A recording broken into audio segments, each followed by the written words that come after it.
Welcome back, everyone. Ready to dive into a world that's absolutely exploding right now. Absolutely. Influencer marketing. But hold on, we're not just skimming the surface here. Right. We're going deeper, like way deeper. Yeah. We're talking about the psychology behind those perfectly curated feeds, the strategy, the why behind all the glam. It's fascinating, right? It is. Because on the surface, influencer marketing, it seems kind of new. Yeah. But when you really look at it, it's all about those same social dynamics that have always been there. Totally. Just like we're anthropologists, but instead we're studying a digital tribe. I love that analogy. Yeah.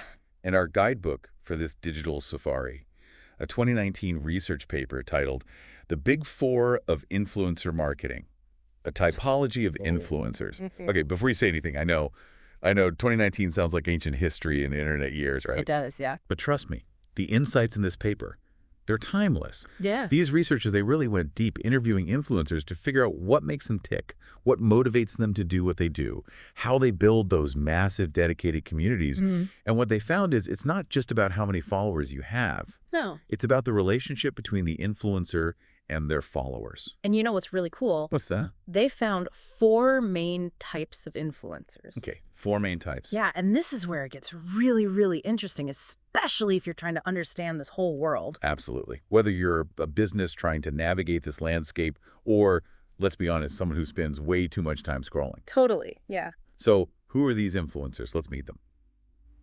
First up, the Snoopers. Now imagine that friend, the one who maybe overshares a little bit, every detail of their life. Right. But they do it in such a charming, relatable way that you can't help but love them. That's our Snoopers. They're all about sharing their world, personal details, experiences.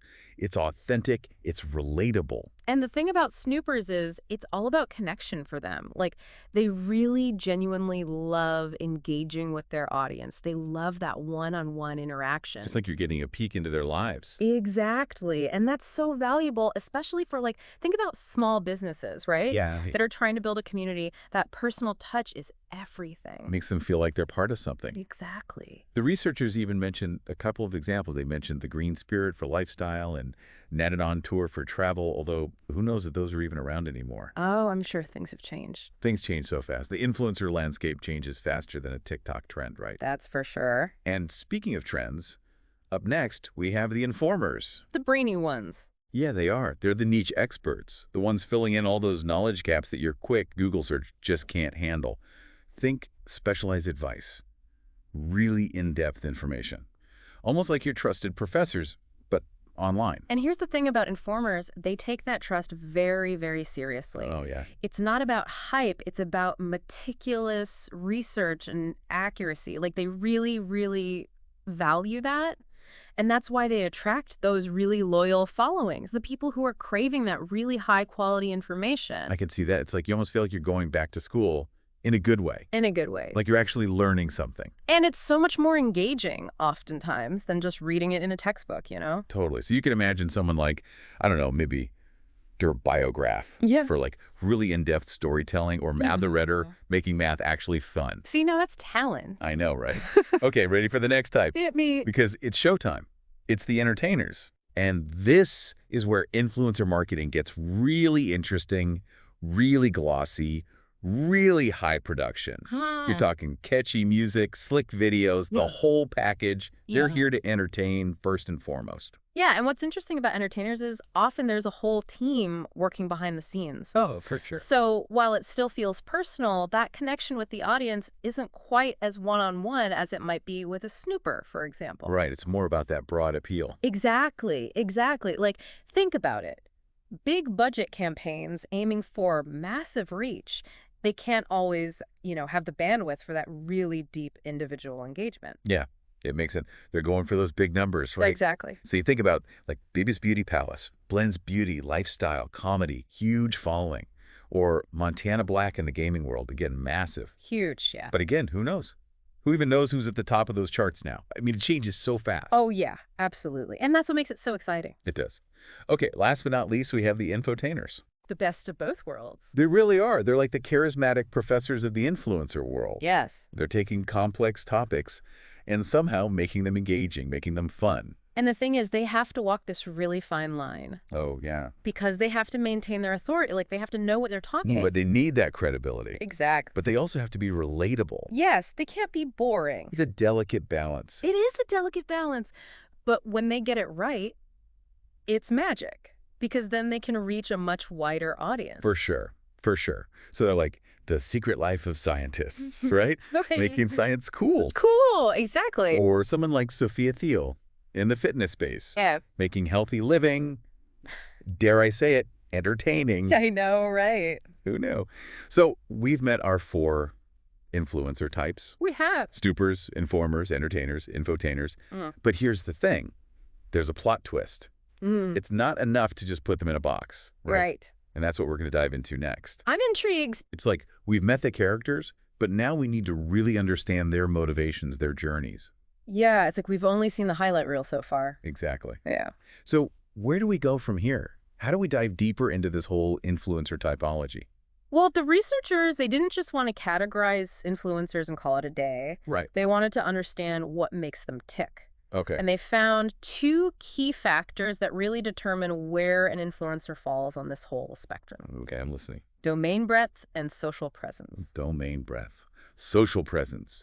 So in English. Okay, fair enough. So domain breadth, it's basically how specialized an influencer's content is. Oh, okay. So like, are they laser focused on one specific thing, or are they talking about everything under the sun? Exactly. Like, think about it this way.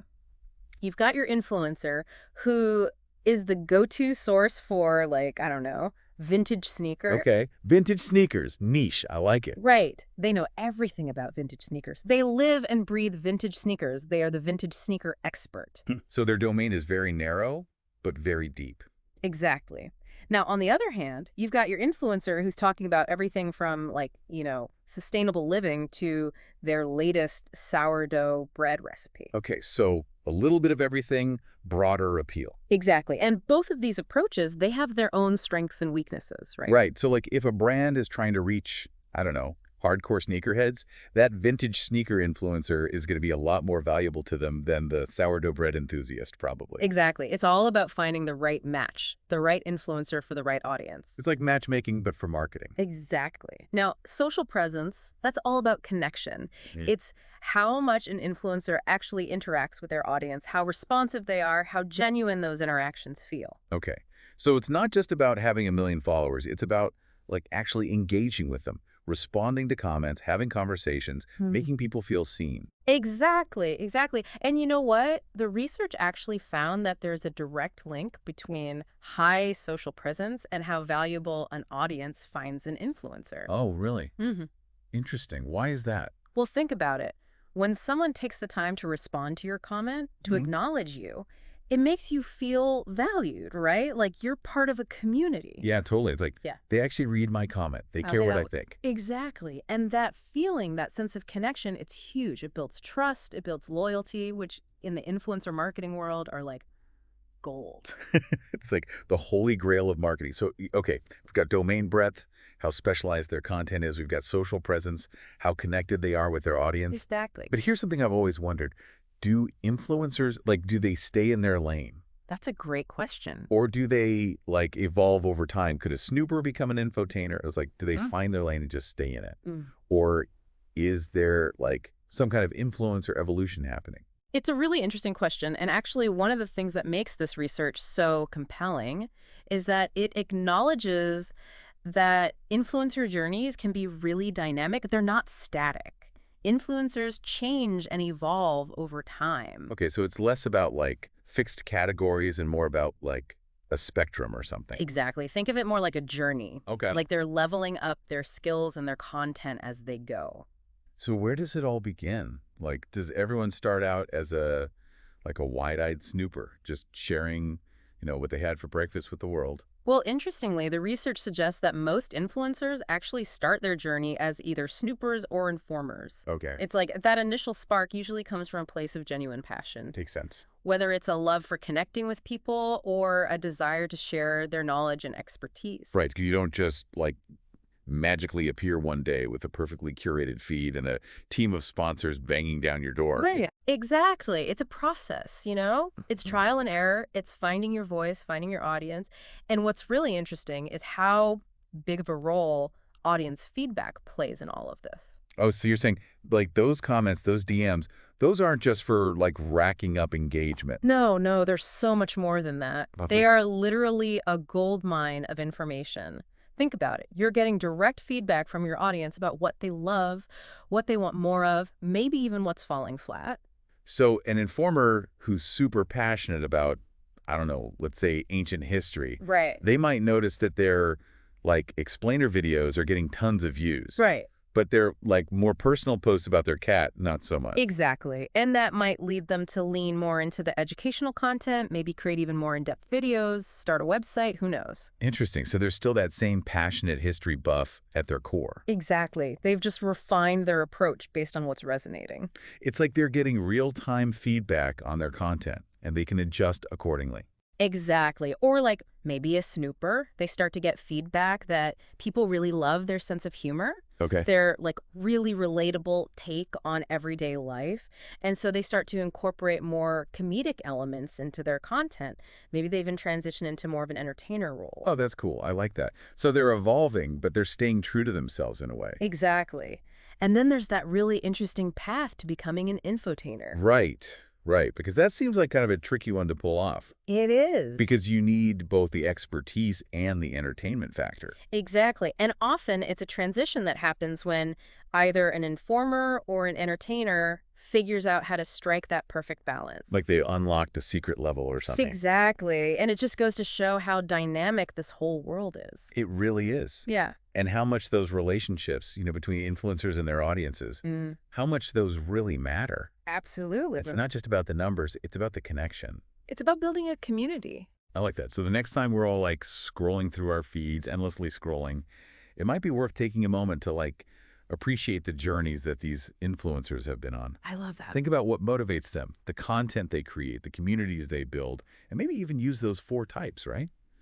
The snoopers, the informers, the entertainers, the infotainers as a kind of decoder ring to understand the nuances of this whole world. It's a whole different way of looking at it. It is.